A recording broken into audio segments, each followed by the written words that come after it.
All right, good afternoon, everyone. We'll go ahead and get started. Welcome to the Phase 2 Advisory Board meeting for Motorist Modernization. We'll start with roll call. Stephen Bowman. No Stephen. Lieutenant Jason Britt. Lieutenant Britt. Lieutenant Britt on phone. Okay. Diane Buck. Diane, you on the phone?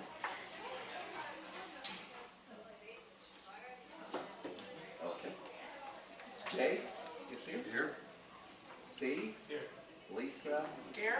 Letitia. I'm sorry, did you say Diane Fox? Yes. Okay, yes, I'm here. Great. And Detective Dubrow. I didn't do up on the phone. All right, thank you. All right, so we have quorum. We'll proceed with the meeting. Next, we'll have Rachel come forward and do the review of the meeting minutes. Good afternoon. The last meeting was held on September 11th, and it commenced at 2:30 p.m. The meeting minutes from August 14th were reviewed and approved. Ms. Calvo gave an IBNB update for Phase 2. Mr. Samuel gave a brief stakeholder outreach update, and that continued on to page 2. The policy and decision review began with Portal 02, Registration 04, Title 02, and Dealer Services 01. There was no financial review at the meeting.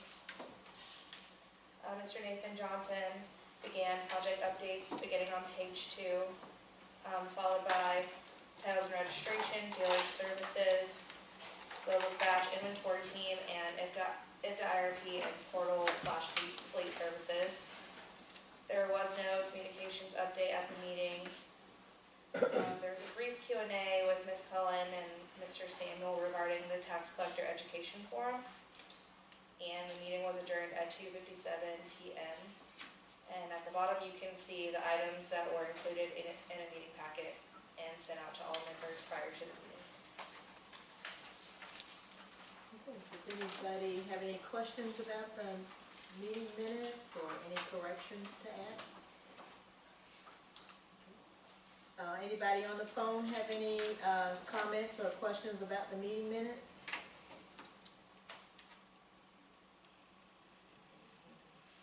Okay. Okay, we'll have a vote to accept the meeting minutes. All in favor? Aye. Are there any opposed? Aye. Okay, we'll have the meeting minutes accepted. Okay. Now we'll have the IBNB update. Valerie, Hello. you are. So this is going to be the September report. So this is as of October 30th. Oh, sorry. Yes, October 30th. So right now you'll notice that it's a little bit different from last time. The risk state is now green. So we'll talk a little bit more about what happened in the latest month that made the change. The scheduled performance index is down just a little bit to 0.938, but it's still within the threshold of being in that target. 0.7% tasks late, so still a very small percentage there. Because of that dip in SPI, you will notice that the forecast has gone out to 97.7 days late forecasting. This is still a really long runway, so it's just, an early trend that will be tracked, but no cause for major concern at this point. So the risk state is green. We did have a deficiency close, and that took care of 2 of our facets, so the governance, effectiveness, and decision framework. And so as we go in through some of the slides, we'll talk a little bit about what specifically we reviewed for that one, for those 2. So key indicators, again, all right where we would expect them to be, just watching the SPI. All deficiencies are closed. So this is also where you'll see the SPI will start to show how planned work versus actual work. You see the little blue lines start to creep up a little bit, but again, we're still really early in the game. and that just shows you what the trend is for the overall project complete timeline. So we will, I believe the actions taken are in here. I can just talk to them really quickly. So we walked through with the project team, we've been working with ISA leadership to talk about how the Tier 3 governance process works when they're approving projects that might possibly impact motorist modernization. Really asking them to take a look at quantitatively, how are these changes that we're thinking about implementing throughout the rest of the organization going to impact our #1 priority project? So they've put processes in place to really look at not just their operational resources, what they're doing in operations, but then how they're allocated to projects as well. So we've been able to review all of that information and believe that the process is sound enough to really understand the impact of when these changes are approved. Any questions on any of that? Thank you. Next on the agenda is stakeholder outreach. Coral's going to talk to us about ELT and public access vendors. We had surveys sent out back in April for the electronic lien and title and public access vendors. Received those responses back and we're working to schedule a call. We had it scheduled for this Thursday and Friday, but just for more time to repair and in consideration of the Thanksgiving holiday, we're going to reschedule for after Thanksgiving, and we're going to reschedule that now.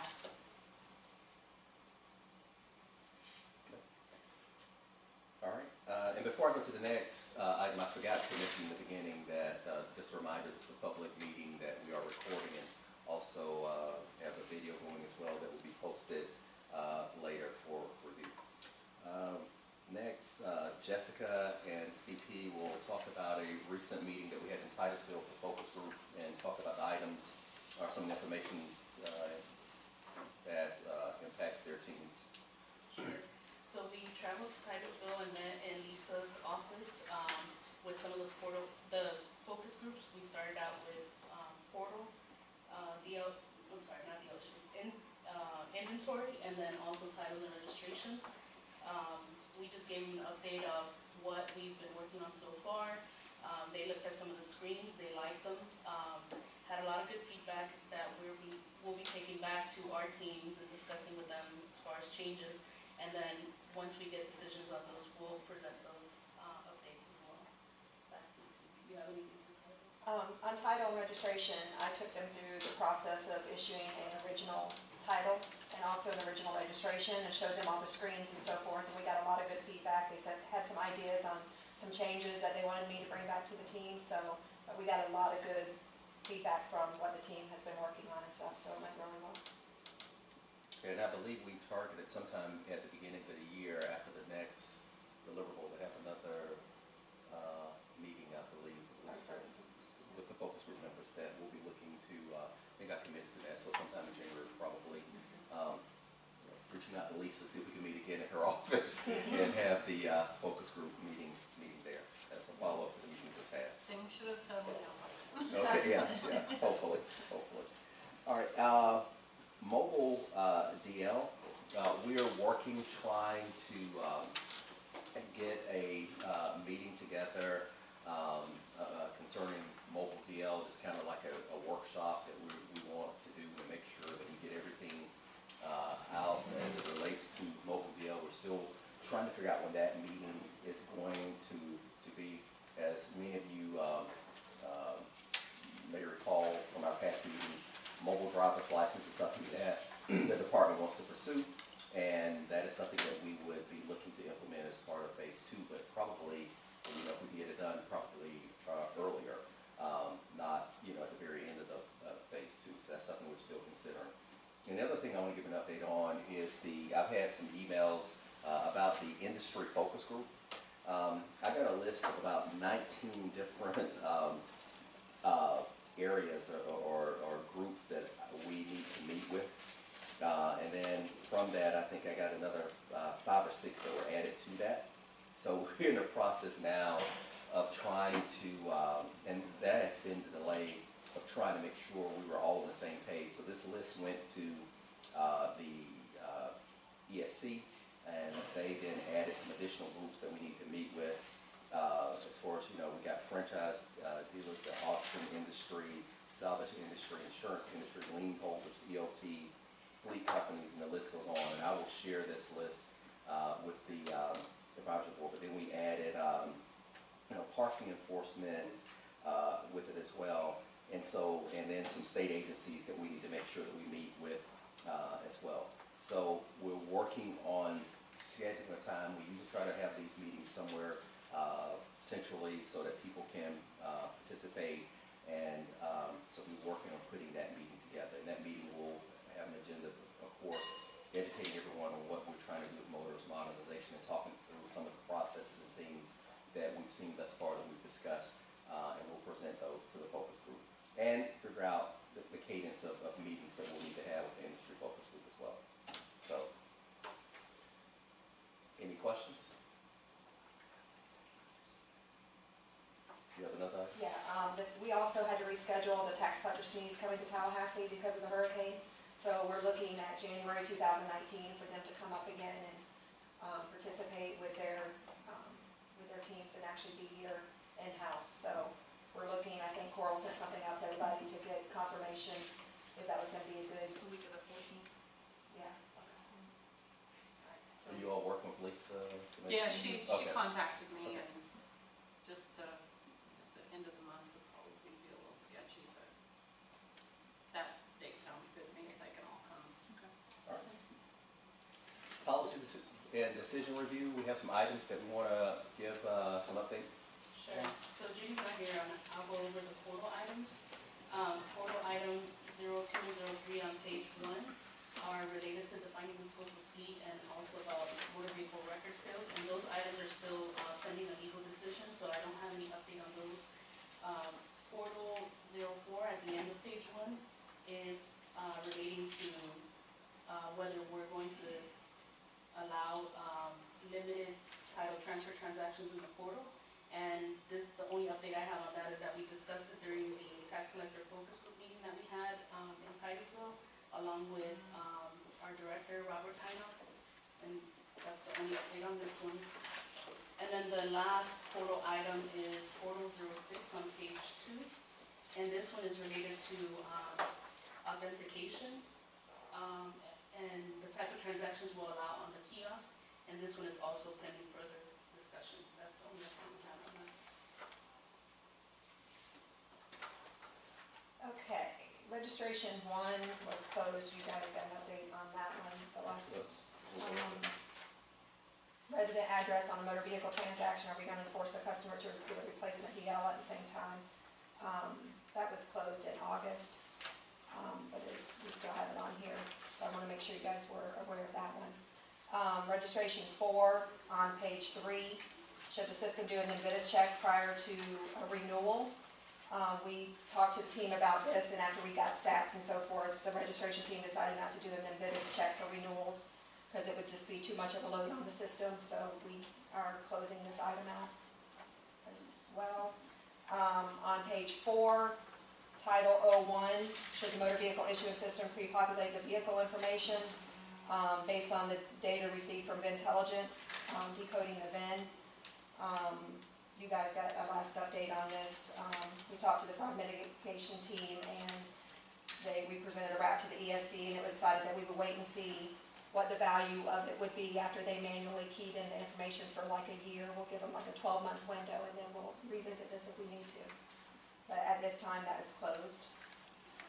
Registration 5, should the system perform an Invitas and an inlets check on registration-only transactions? Currently, inlets is only done on title transactions. On page 5 at the bottom, the last update on this was on 10/24, the team, actually the one above that, you guys haven't seen that either, 10/4, the team had a conference call with AMBA and discussed the process, and we scheduled another meeting with our IT team and stuff, that we all got together to see what process we could do for implementation. So we're wanting to know now if we're gonna do a web service or we're gonna use their AMI service. So right now, the enterprise team is working with the developers to figure out what implementation, if we do this with Invitas, what implementation we're gonna use to do it. So I'm sure we'll be scheduling another meeting as soon as our enterprise team gets back with us on that. So that will stay open until we hear back from that. On page 6, registration 6, the registration team's working on specially plate voucher transactions. Currently, when a customer attempts to redeem their voucher with no active registration on file, the customer is not allowed to receive the voucher. The team would like to implement a transfer voucher transaction. This basically, right now, if you get a specially plate voucher, like if someone comes in and buys you a voucher for your birthday, and something happens and someone is deceased by the time they get around to, turning the voucher in, or they don't own a motor vehicle yet, there's no way to transfer that voucher, and there's no way to get their money back, because once they do the voucher, it's already been sent to the specially plate section, and there's no way to get that money back.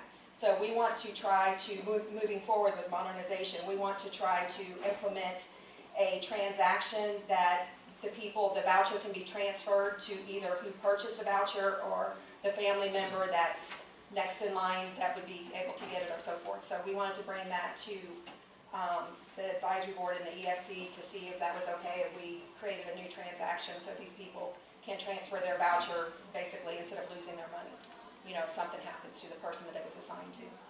So we're going to be taking that to the ESC. We just added that to the decision log last month. Any discussion here, Any feedback on that from anybody? or any public comment as well? On any of the items thus far? None on this one? I think it would be good to do that, because it is frustrating. You buy it for someone, so I'm in agreement with doing this. I think it would be a good customer service thing for us to do. Anything else? Okay, Title 02,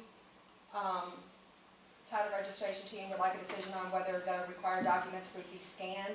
We had talked about the documents that you currently are sending, that the tax collector is sending up to GHQ, being scanned in the tax collector's offices. We held a meeting and decided that a motor vehicle scanning unit would still be doing all the scanning from the tax collector, so they'll still have the same, they're gonna mail everything up here. So we're gonna be closing this item out. Title 3, title registration team would like a decision on whether or not the tax collector's offices would be able to create motor vehicle reports for the customers to purchase in their office. This came up in one of our team meetings, and the tax collector's on the phone. Currently, when they come into the tax collector's office, the tax collectors just give them a form, and they have to mail it in to the state and get their information. And the tax collector's offices were wondering if they could start, since they do transcripts and stuff, if they could start actually printing the motor vehicle reports to see if, I told them I'd take it to advisory board and ESC. I know some of the stuff would have to be redacted, of course, but anyone have any comments on that?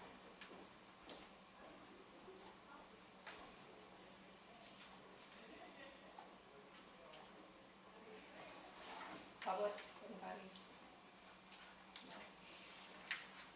Okay, so we'll take it to ESC and see what they think. Anyone opposed to this? What's the current process? Can you describe? They actually, most of the tax collector's offices have the form, or they can get it online, I'm pretty sure.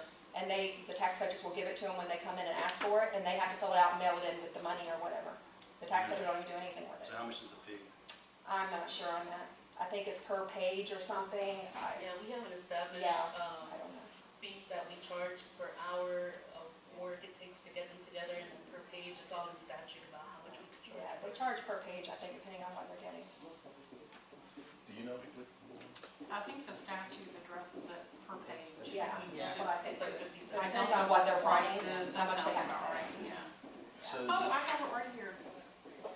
so then what would be the proposed, so if tax collectors could do this and print it out for the customer, then I guess tax collectors will now collect the fee I would say. Yes. themselves, or it gets remitted, or what? Mhm. Well, that's what we would have to figure out. Right.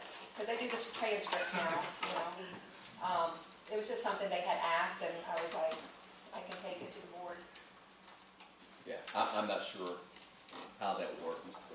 Yeah, Burke, you tell me. we'll probably need to discuss that, because I know that in the statute specifically, I believe if the department's provided it in some way or fashion, it actually goes to the Highway Safety Operating Trust Fund. So that kind of ties it down. Now, I don't know how that changes if,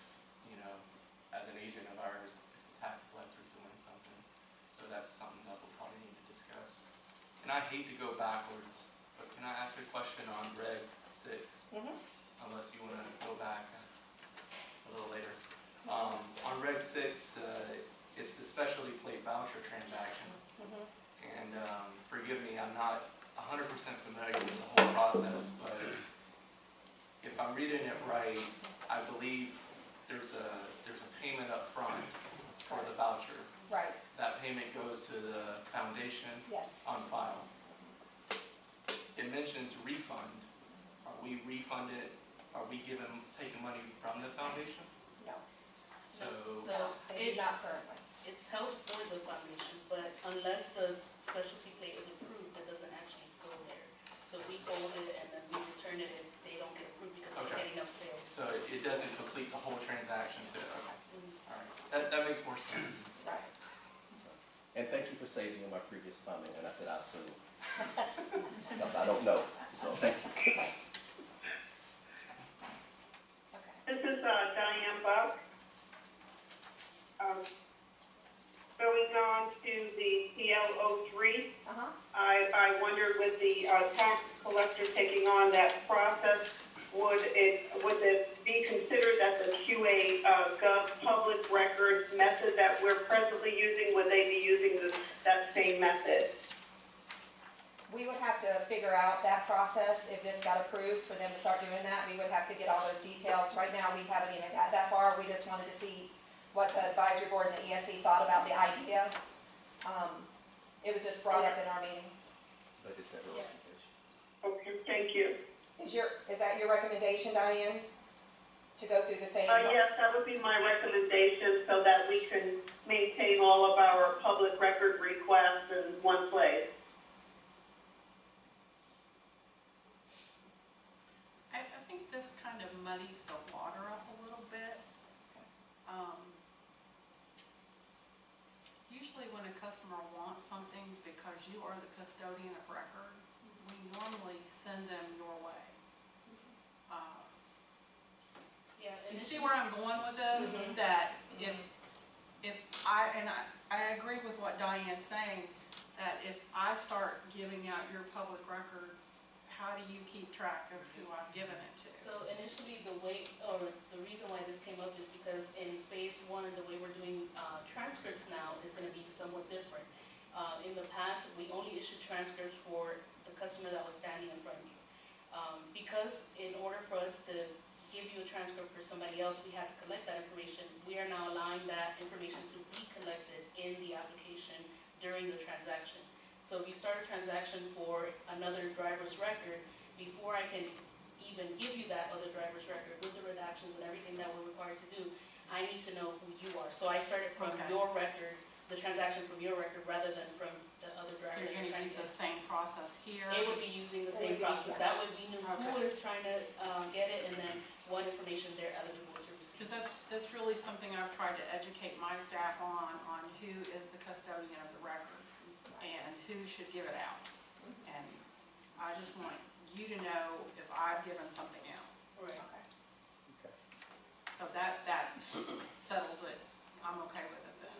Okay, so we need to make sure we document that, Rachel, and to the VAs, that when we present to ESC, that we have that concern documented. And also the open question that I misspoke about.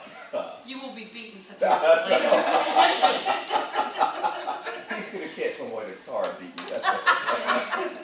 So, all right. Any, So I was curious if customers, could you, just a little bit? if customers has been defined specifically, is that anybody that's performing a title registration transaction, or if that's anybody with a permissible reason to retrieve that record? It would be anybody who's coming, you don't necessarily have to have the exception for DIPA. You could request the information, and what we would give back is only what you provided. So if you can only give me the DL number, I will only give you back the DL number. And it would redact everything Yes, else. it would redact, Yes. As far as the PII. Any other public comment? Any other comment on this one? Okay, and I'll go ahead and do my last task 2 on page 7. Registration 7, the team would like a decision on whether to make it easier for dealers to process more than one original dealer plate transaction at a time. Like something to do with like a bulk issuance, and this would be subject to their GLI and their plate limits. Currently, you can only process one dealer plate at a time. The team couldn't really come to an agreement on this because you have fraud on one side, but then you have, if their GLI says they can get 10 dealer plates, you know, you're doing each one of them individually now. So we were thinking of, if we look at their GLI and they can get X amount of plates, would it be okay if we issued them in bulk, like say, okay, from this plate to this, and issue 10 at a time, or 5 at a time, whatever they can get based on their insurance. So changing that process a little bit. But there is a lot of fraud on dealer tags, so we wanted to bring it to the board to see what you guys thought about it. Would they have to? I don't think, this is Diane Buck, I don't think it should be a problem as long as, again, you're referencing the GLI policy to ensure what the number is that they're eligible for.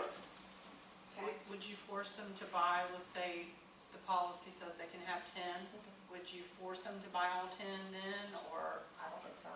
Okay. But if they wanted to, So if I buy 5 now and I buy 5 later, how do you keep me within the 10?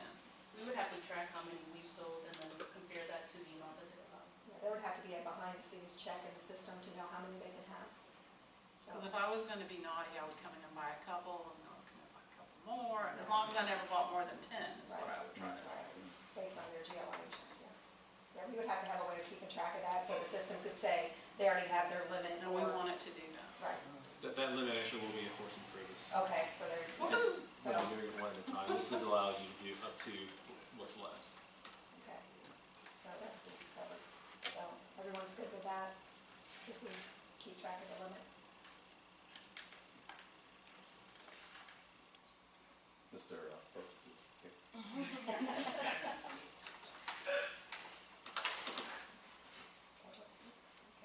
Registration 8, the team would like a decision on whether a scanned cover sheet should be required for every registration correction.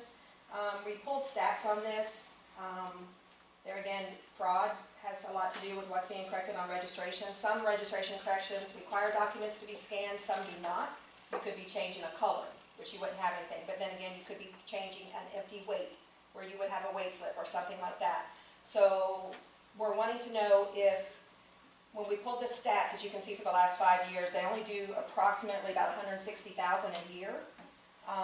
And currently, it's not required to do a scanned cover sheet or anything, but moving forward, we were wanting anything that required backup documentation. We were going to require the system to print a scanned cover sheet, but the team had talked about doing it on every correction. If we did it on every correction, that would increase the paper and the toner for the tax collector's offices. So another idea was to also print like an ad hoc button maybe on the back screen, that if you wanted to send something up here to GHQ to get scanned, you could print the scanned cover sheet, you know, on whatever registration correction you needed it on based on, you know, what you were correcting. And we could decide that as a team, you know, if you had to have backup documentation, you could print that.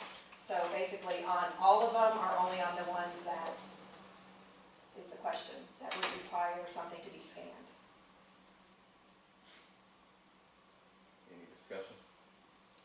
I would just like to see it from the field point of view for those that you feel that we should provide backup documentation. If I'm changing the color of the vehicle, Right, you would. I don't want to print that. Right, right. Do all that. So that's where I would come from the field. So do you agree on the ones that, like if they're changing a weight, or Yes. changing the VIN number, or something like that to have backup? So, like, do a scan on those, okay, but not all of them, okay. You need to pinpoint those fields where you would want. Okay. Like if we're changing the weight, you should have a weight slip. Correct. Unless it's a trailer less than 500 pounds. Maybe we could say what it is. Any other comment, any public comment? There'd be a lot of business rules compared in that.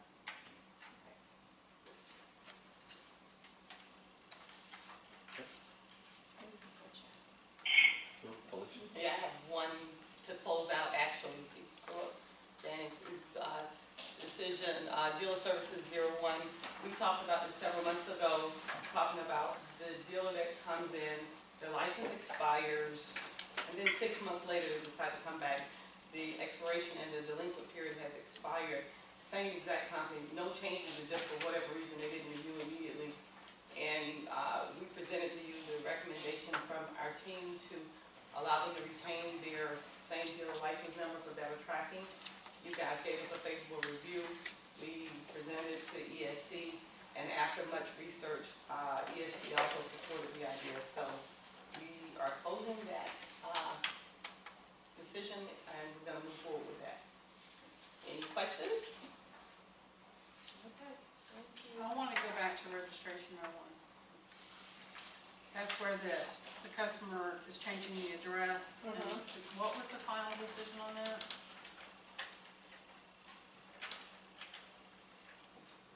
Oh, that we were not going to make them change their address at the same time. You make them do that on the portal now, so in portal that will change. No, I think portal's still gonna require No, it. they'll still Still be required to do it. Yeah, this is just if they come in the office, and like they're changing it on their registration, but they might not have the money to change it on their driver's license, or, cause it's more Do you know expensive. how many people on the portal stop? Do you have any statistics on, I go in to change my address, but then I see I'm gonna have to do the driver's license? How many people? No, actually, we Quit haven't that set transaction. We can see if we can get that, but. That would be Because interesting. they go back, if you see the message that says that you're required to get a license, for the most part, people will go back and then put their address back to what it was and just get the credential that they get for, which is the registration or whatever. So I don't know that gets tracked in the portal, but we can check. Yeah, that would be interesting to see how many people go there to.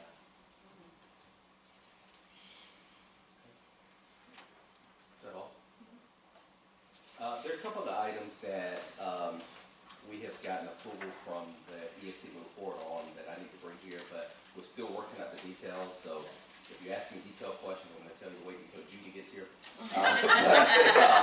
But she's still scheduling meetings to work out the details. Some of these, I think all of these we mentioned in the focus group with Lisa. First one is, we're looking at doing permanent decals for fleet. And I think one of the things there is defining and making sure we all agree on what the fleet actually is and who would qualify and all of that stuff. So that's one thing we're looking at as well. The other thing we're looking at is creating some kind of bulk registration portal for, I guess, renewals. So we're looking into that as well. We're also looking into, and ESC given approval to move forward, looking to electronic MSO, where I guess Motor Service is going to be looking for us to work with some manufacturer to figure out how that would all work as well. The whole e-odometer that we've heard so much about over the years, I think we're going to move forward with that. I think Robert has said that, Felicia help me out with this, and I think we have the authority to move forward, but if the Fed rules change and impact us, we have to then change our process or whatever. But I think the department's made a decision that that's something that we want to move forward to. And also creating some kind of portal for junk, salvage, et cetera. So we're looking into that as well. So those are some additional things that we're still trying to work through. And once we get the details of how it will work, we'll bring those back to the advisory board as well. Any comments from anyone, especially from the public? Any comments? Just a couple questions.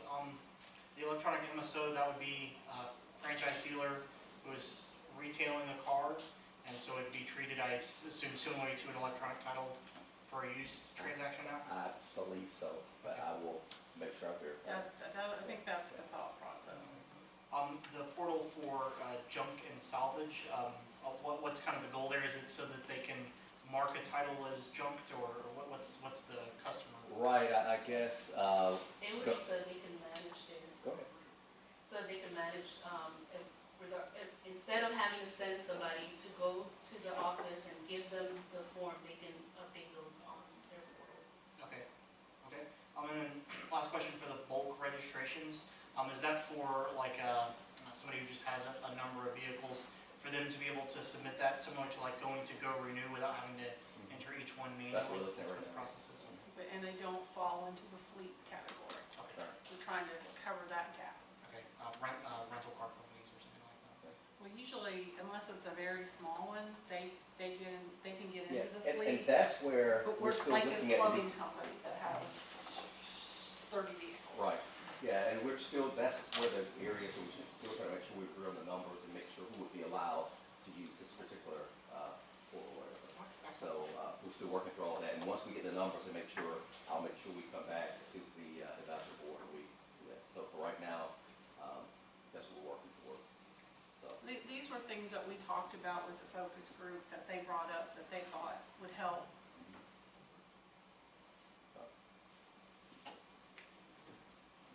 Any other questions? Thank you. Like I said, all those are still working through, trying to work out the details. None of the details of any of these have been finalized yet, so.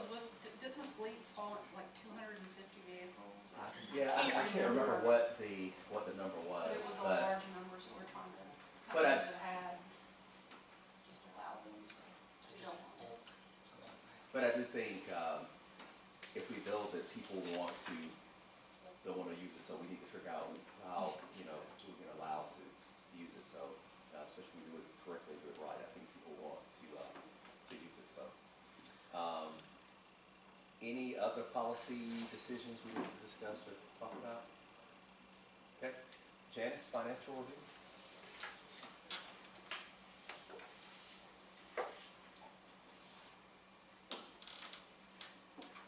This is through the end of October. And what we're gonna I'll start with phase one because you'll see a lot of similarities between phase one and phase two. As we get closer to the end of phase one, you'll see that this one row is highlighted red. That's because we're in the process of making changes to our LBR request and in the 4B. As Terrence stated, we're a little bit behind, so we have some additional requests for phase one. As of this current fiscal year through October 31st, our actuals are 2.7 million on a budget of 7.5. Our contracted services are in line with where we expect to be. The same thing with IBMV services. Expenses, which is primarily our software and travel, normally hits in the third or fourth quarter, so we should see that hitting, I don't know, usually around the end of March we start to see that number go up. And then from budget and actuals overview, fiscal year to date, we're at 2.7, based on actuals to date at 2.7. You can see just a little bit of a difference, but the variance still comes out to 0%. October, we had a 0% variance, $693,000 budget against an actuals of 693. So our remaining is 4.8 million on phase one. We move into phase two, you can see the red again. We've got 1920, which is our upcoming LBR request. And then the out years, depending on what happens with this next year. So once those numbers get changed or approved through the legislature, then we'll make those updates. And for this current year, our actuals are 1.2 on a budget of 5 million. Our contracted services are roughly where we expect them to be, same with IBMV services. Expense again is our software, which normally hits in the third quarter, and OCO, we have some computers to purchase in the beginning of the year, so we'll see that money disappear quickly. And then for the overview, fiscal year to date is 1.2, actuals just a little bit less, so it is a 0% variance. Month to date was actually the same, 349 and 349,850. Remaining funds of 3.7 million. Does anyone have any questions? Okay. Phase two project update, Nathan? Sure, thanks, Terrence.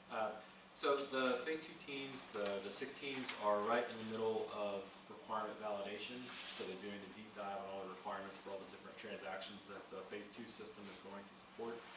And that effort runs basically from July of this year into summer of next year. And so that effort's been broken up primarily into 3 different groups. So in the last month, the teams have transitioned from closing out the first increment and transitioning into the second increment. So the last page in your packet is this stoplight report for phase two. Over the next month, you'll actually see each of these tiles flip over from increment 1 to increment 2. So the 1 one team that was first, that actually got through this process first, is the titles team. So now we're showing that we're tracking against increment 2. The rest of them, as I mentioned, are tracking against increment 1. So we have listed here the functional areas that are in each of those increments. So for the titles team, we've completed the initial design of the motor vehicle issuance module within the Orion system. The main summary screens and home screens, as well as the original title transaction front to back. So that was basically what was in that. On the registration team, in increment 1, we focused on the original registration as well as renewals and specialty plate vouchers.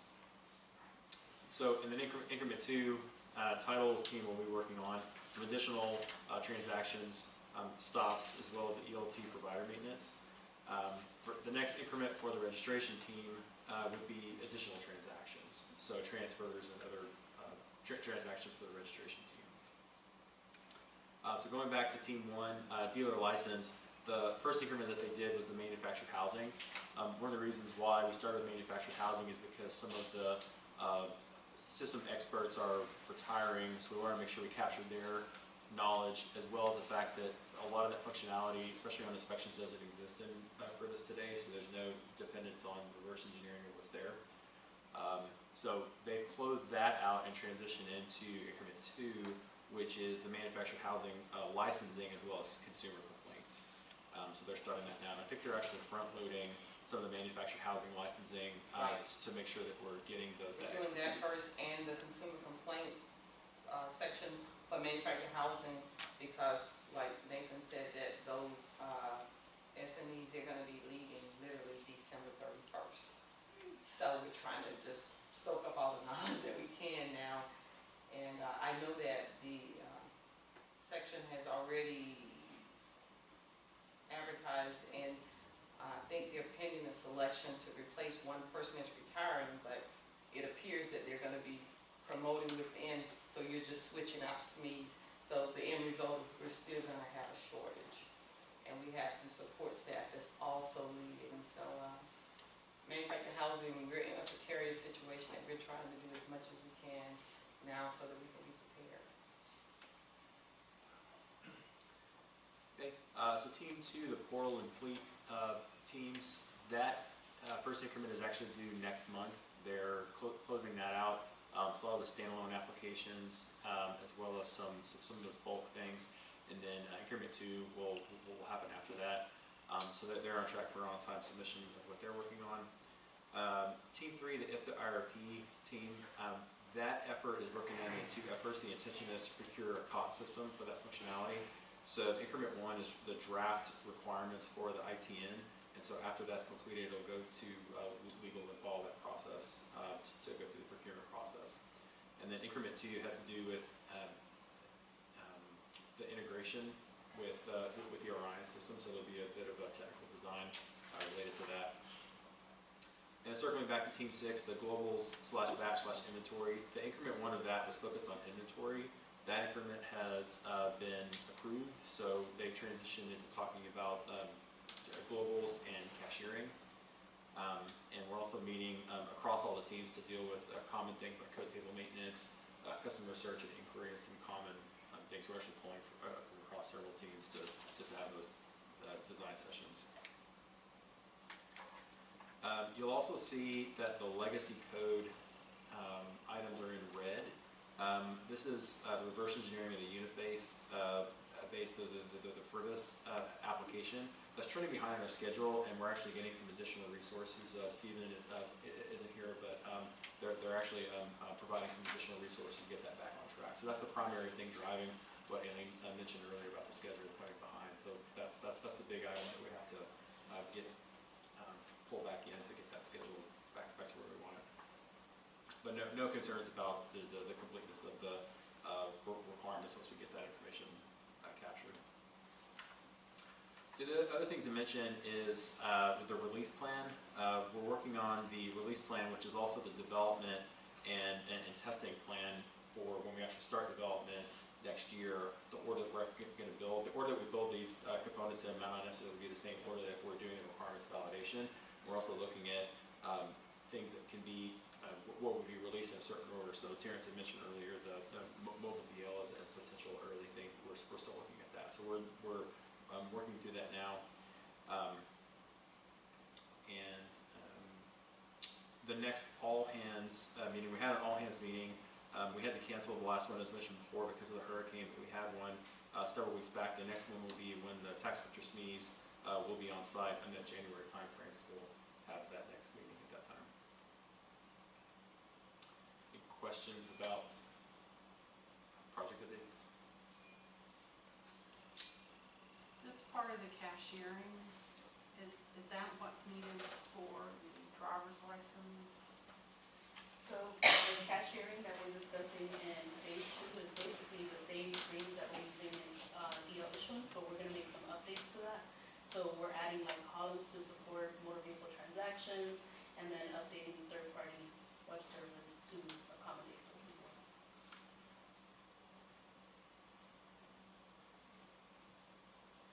And Felicia, did you have any additional, or did you already get yours? I think we covered it, but one other thing I can share that the legal staff has started attending our meetings as well. We have one of their chief counsel that's coming into our meetings, because what ends up happening in the end is if there is a violation or where you take action, and if the allegations are founded, they take administrative action. So they're sitting in on our meetings, and we're getting that input on the front end so that we're building it properly, keeping everyone involved. But I think we've covered everything. Okay. Any other comments? I do have a question for the industry folks in the room. We were slated to have one meeting in December right now. That was, well, I said that was for the mobile DL workshop, but there's a possibility we may have to reschedule that. If I could get the industry focus group meeting scheduled, and I know you all been ready for some time, but if I could get it scheduled maybe the first week of December, do you think that's doable, or do you think I need to just push it into early January? What do you all think?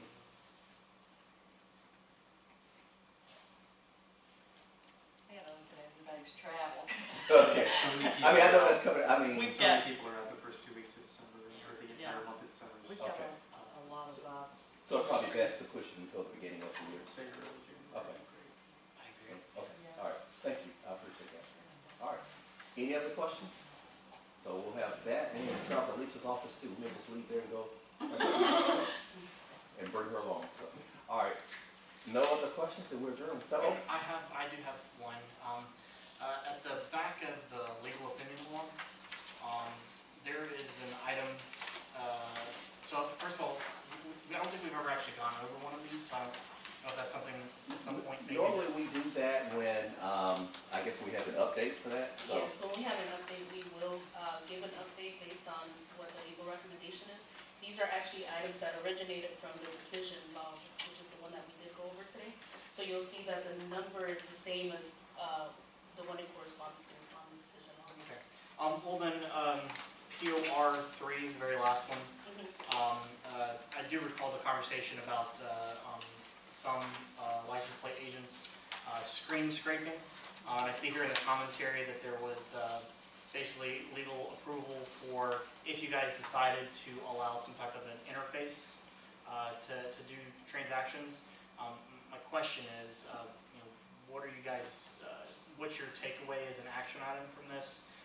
What are you thinking about possibly doing with this, with two things in mind? One is that we have an EFS system that very much does that, and I would be concerned about circumventing that system, and just I'm just curious what the end goal is with that decision. And I think that's one of the things we're still discussing. Earlier I talked about having some type of portal. I think that's one of the things that we're still discussing, but your feedback on that's one of the things I guess we can discuss in the industry group as well. But we're still trying to work out the details of that, what it would be. Okay. But. Any other questions? All right, thank you all, we're adjourned.